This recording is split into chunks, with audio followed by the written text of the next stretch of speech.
The most precious thing when it comes to preparing your talk or a presentation is your time. In terms of time, it can be very stressful, as often you have more than one thing on your to-do list probably, and well, you probably want to do it well, get results, so no pressure, right?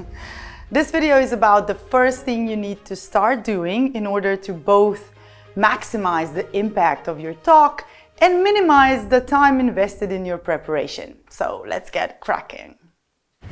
So the first thing you need to do when preparing content for your presentation is to take 120 minutes and just think about your audience. Dive deep into who they are, not only as a demographic, but as people, flesh and bone, the psychographics.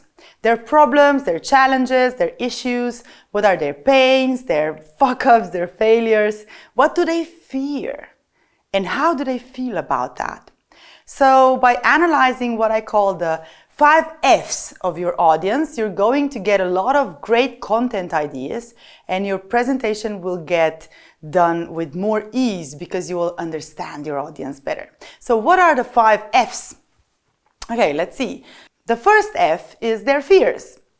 So when it comes to the topic you're presenting, what are the main fears your audience has in relation to that? When you know the fear, you can address that fear, either through a story or just an opening question, showing you, your audience, you know their deepest fear shows you know them. And this is a great place to start your talk.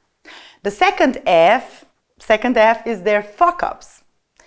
When it comes to the topic you're presenting, what are some of the substitutes they might have tried before your great solution came into play? So they tried it, but they somehow failed. It didn't work out.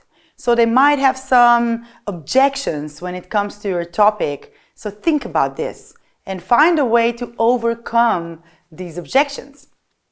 So the third F are their feelings. And when I say feelings, what I mean by this is how they feel right now as opposed to how they want to feel. So how do they feel in terms of having the problem, and on the other hand, what do they want to feel instead? Like imagine they've solved the problem. What does that result feel like? The fourth F are their faults. This is a big one actually. By fault, I mean they're not really doing anything, or they're avoiding taking action. They're making excuses for themselves, like detaching themselves from applying any type of effort. So what's at stake here really? You might want to check out this fault thing in relation to maybe the DISC system or the Ocean 5 or any type of personality assessment, to really kind of understand, to go into contemplating what it is that is the biggest obstacle that people need to overcome in terms of their personality. So in that way, you can kind of maybe link this to your results. The fifth F is their future. And by future, I mean tapping into their hopes and their dreams, addressing the possibilities that are out there, like painting the picture of what life could be like had this problem been solved. It's also a great way to kind of double check with people what it is they really want, instead of you making plans all on your own for them. Just ask them, what do you want?